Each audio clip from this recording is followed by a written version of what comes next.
ഇന്നലത്തെ meet the Blasters programme ഉണ്ടല്ലോ, അതിനകത്ത് ചോദിച്ച ചോദ്യങ്ങളെ കുറിച്ച് കൂടുതൽ പറയാതിരിക്കുന്നതാണ് ശരി. പക്ഷെ ചില ചോദ്യങ്ങൾ ഇവന്മാരെ ഈ പടയാളികളെ എന്ത് പറയേണ്ടത്.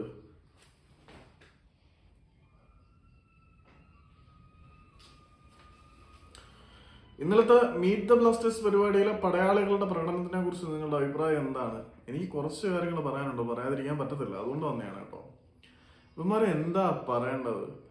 ഈ പ്ലേയേഴ്സിനോട് ചില അവന്മാരൊക്കെ ഈഗോ തീർക്കുന്ന പോലെയാണ് ചോദ്യങ്ങൾ ചോദിക്കുന്നത്. ഇതേ അവന്മാർ തന്നെ നീലണ്ണയ്യയുടെ കാര്യം പറയുമ്പോൾ അണ്ണയ്യക്ക് വേണ്ടി കൈയടിക്കാൻ മുന്നിലുണ്ടായിരുന്നു. അതായത് ഈ അണ്ണയ്യക്ക് വേണ്ടി കൈയടിക്കാൻ നിൽക്കുന്നവന്മാരുടെ കൂറ് അവിടെയാണ് എന്ന് തെളിയുന്നുണ്ടായിരുന്നു. അതിനകത്ത് പ്രത്യേക തരത്തിലുള്ള ആവശ്യം, നമുക്ക് കപ്പടിക്കണ്ട, ബംഗളൂരുവിനെ തോൽപ്പിക്കുന്നതാണ് മുഖ്യം. ബംഗളൂരുവിൻ്റെ അവേ ഗ്രൗണ്ടിൽ അവരെ തോൽപ്പിക്കുക എന്നുള്ളതാണ് നമ്മുടെ ഏറ്റവും പ്രൈമറി ഒബ്ജക്റ്റീവ്. ഈ ഒരൊറ്റ സ്റ്റേറ്റ്മെന്റ് ബംഗളൂരു എഫ് സിക്ക് കൊടുക്കുന്ന മൈലേജിനെ കുറിച്ച് ഇവന്മാർ ചിന്തിക്കുന്നുണ്ടോ? ബംഗളൂരുവിന്റെ ഫാൻസ് അത് കൃത്യമായിട്ട് ക്യാപിറ്റലൈസ് ചെയ്യുമോ ഇല്ലയോ എന്നറിയത്തില്ല. ക്യാപിറ്റലൈസ് ചെയ്ത് കഴിഞ്ഞാൽ അവർക്ക് കിട്ടിയേക്കുന്ന ലൈഫ് ടൈം സെറ്റിൽമെന്റ് ആണിത്. കേരള ബ്ലാസ്റ്റേഴ്സിന്റെ സ്വപ്നം കപ്പടിക്കുകയല്ല, ബംഗളൂരുവിനെ ഒന്ന് തോൽപ്പിക്കുകയാണ് എന്നിങ്ങനെ പരസ്യമായിട്ട് പറയുന്നതിനെക്കാട്ടി വലിയ അപമാനം വേറെ ഇല്ല.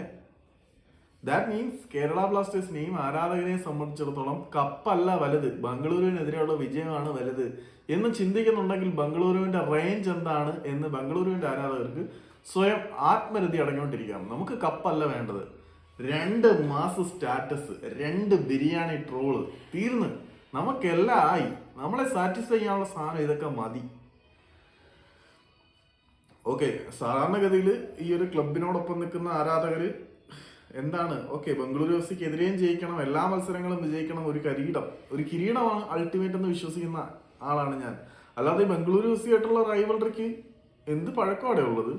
ആകെ 2014 ഉണ്ടായ ക്ലബ്ബാണ്. ബംഗളൂരു എഫ് സി ആയിട്ടുള്ള കലിപ്പെന്തോ ഒരു ബിരിയാണിയുടെ പേരിലെ ട്രോള്, ഇതിന്റെ അപ്പുറത്തേക്ക് ഒന്നുമില്ല.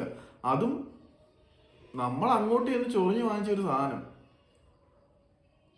നമ്മൾ ഇട്ടുകൊടുത്ത പേര്. പിന്നെ ബംഗളൂരു എഫ് സിക്ക് കേരള ബ്ലാസ്റ്റേഴ്സിന്റെ ആരാധകരോട് ദേഷ്യം ഉണ്ടാവാനുള്ള കാരണങ്ങൾ എന്താണെന്ന് വെച്ച് കഴിഞ്ഞാൽ, ദേഷ്യമൊന്നും അല്ലല്ലോ, അവരുടെ ചാൻഡിങ് നമ്മൾ പ്രൊവോക്കിംഗ് ആയിട്ട് ചാൻഡ് ചെയ്യുന്നുണ്ട്. അവരാണ് ആദ്യം പ്രൊവോക്കിംഗ് ആയിട്ട് ചാൻഡ് ചെയ്ത് തുടങ്ങി. ഇതൊക്കെ എല്ലായിടത്തും നടക്കുന്ന സ്വാഭാവികമായിട്ടുള്ള സാധനങ്ങളല്ലേ. പിന്നെ ഒരുമാതിരി പേഴ്സണൽ ഇഷ്യൂ പോലെ വന്ന് ഇങ്ങനെ ബംഗളൂരു എഫ് സിക്കെതിരെ ഉള്ള ആറ്റിറ്റ്യൂഡ് ശരിയല്ല, വാങ്ങിയാണ് തേങ്ങയാണ്. ഓക്കെ, അത് ടീമിന്റെ മൊത്തത്തിലുള്ള ആറ്റിറ്റ്യൂഡിന്റെ പ്രശ്നമാണ്. അതിന് ഏതെങ്കിലും പ്ലേയേഴ്സിനെ മാത്രം കുറ്റം പറയുക എന്നതൊന്നും കാര്യമൊന്നുണ്ടെന്ന് എനിക്ക് തോന്നുന്നില്ല.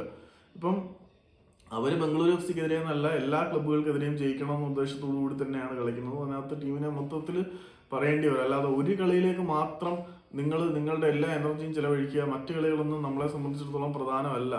നമുക്ക് ബംഗളൂരുവിനെ വിജയിക്കുകയാണ് കപ്പടിക്കുന്നതിനെക്കാട്ടി പ്രധാനം എന്നൊക്കെ പറഞ്ഞാൽ അതിനെക്കാട്ടി അപമാനം വേറെ ഒന്നുമില്ല. എനിവേ, ഈ പറയുന്ന ആളുകൾ നിഖിലെണ്ണ താരങ്ങൾ ചോരയും നീരും വിയർപ്പും ഒഴുക്കുന്നതിനെ കുറിച്ച് ചേട്ടന്മാർക്ക് കൺസേൺ ഇല്ല. പക്ഷെ നിഖിലെണ്ണ പ്ലസ് മണി ഇൻപുട്ട് ചെയ്യുമ്പോൾ അതിന് കൈയടിക്കാൻ ആളുണ്ട്. ദിസ് ഈസ് ഇതാണ് വിരോധാഭാസം. അല്ലാതെ ഇപ്പം എന്താ പറയേണ്ടതിനെ കുറിച്ച് ഞാൻ